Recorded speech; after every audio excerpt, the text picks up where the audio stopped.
So the big first influence was that like Game Grumps began existing around 2012, and that was like the first actual like really big like let's play thing that caught on. So that's where Yo Video Games was born, where it was just like me and Simmons who plays Doctor Doom, right? We were like we can make a show like this. I think we could do this. And we started doing it like from a very early standpoint to pretty big success. It was like, oh yeah, this side channel that I'm making videos for, which is just like general playthroughs split up to 15-minute videos because that was the limit back in the day. Right. Was like, oh yeah, like the YouTube is like favoring this right now, and it's working out pretty good. Um, but the realization I had of just like that was still disconnected. It was like a secondary channel thing where if you just want more of me or more of us, you can go over here for it. But the part where it was like getting my audience connected was when I had like a realization. I was like, okay, so I have like a large Capcom fan base naturally, right? From Street Fighter adjacent stuff and Marvel versus Capcom adjacent stuff. And this shit is not popping off. Like this is like the worst possible era to be a Capcom fan, my dude. Like Mm, the waiting until Street Fighter 5 and then the right after Street Fighter 5, brutal. Like it was a brutal time to just be making exclusively like poor ass excellent adventure guys like went into the ether type of shit, and they were yeah. the heads of it. Like it was rough. So I felt like I had all the weights on my ankles and shit before like being free because this was what I did, you know, and it was so specifically limiting because everything around that space was ass. So I started thinking like I think people that are into Capcom fighting games also like Resident Evil. I think they also like Devil May Cry. I think they're also into these somewhat actiony games that was also really into. And I'm like, I wonder if I can play these and people will like give a shit in any way. And yeah, like that was around like the streaming era. I started also streaming like Resident Evil playthroughs, and they just did super good. Like this is Twitch Mm. 2014, you know? And they just did really good. So I made compilations of those. They went up on the channel. They're terrible in hindsight. I hate my old content, by the way. Like all of my old content, I severely dislike it. But at the same point, I realized I bridged a gap, which is the audience shared this like connective tissue to these things where it's like, okay.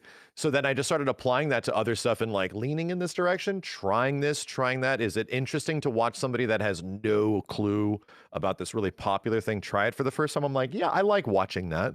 I like watching people like, you know, hearing their impressions of my favorite movie and they just never watched it and they get to experience it for the first time. I'm like, that's a novel thing, dude. Yeah. So yeah, I was like, there's a lot of shit I haven't played before that I can play. Souls games, like yada yada yada.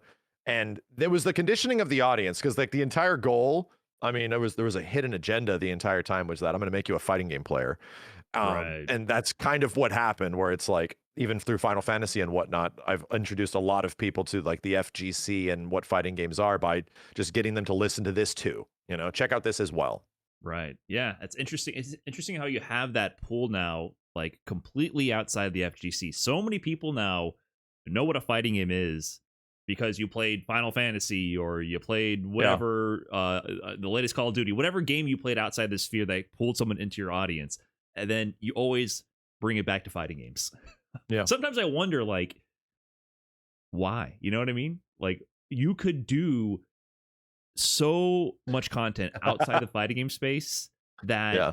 objectively performs way better. I mean, Yeah. I would say you probably have a lot of monetary incentive to just jump ship, but you always bring it back. Yeah, did at some point. Like there was a portion where I was like committed to being like a full Call of Duty guy. The problem is that even that shit, like the ship had sailed. That its existence for so long just would have led to a bunch of things that meandering that pissed me off about it. Whereas like, oh, now this game is really not hitting. Like it hit its like early Street Fighter 5 era where it's like this shit sucks, dude. Like Mm, what is going on? So even that was like, I can't sit here and just make content around something I don't like. Like I can't do that. So there was a realization where it's like I enjoy playing fighting games, like just in general. Like this is my favorite genre. It's what I get the most excitement out of. Like you can have anything that's being announced, but if you announce like, you know, this is all these characters from this franchise you love, but it's a fighting game, it's like, oh shit, dude, like this is the biggest thing this is the best thing it possibly could be in my eyes. So to me, that was like always the goal. Where I the reason I think the genre is the best is that you have the most direct capability and control of the characters you love.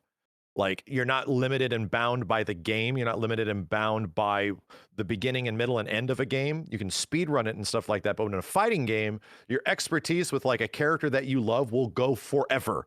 Period. So if you're a melee player and you just love Jigglypuff or some shit, that can take you forever. And you can always be like a main of that throughout several games or the one game or whatever. And I think that's super captivating, where it's like, yeah, like you just have this thing that you love about it so much, and then you can just commit forever. So that's why fighting games would always get the topper echelon for me, because that's just the way my brain works. My brain Right. is just conditioned in a way where it's like, oh, the best genre of video game is fighting games. So let's just get the thing we like in a fighting game in some way, you know? Hopefully you enjoyed that trash talk or extra trashy clip. If you want to see the full episode that clip came from, go ahead and click the link right over here. Otherwise, YouTube thinks you might enjoy this video right here. And for the trashiest amongst you, we get the merch right over there.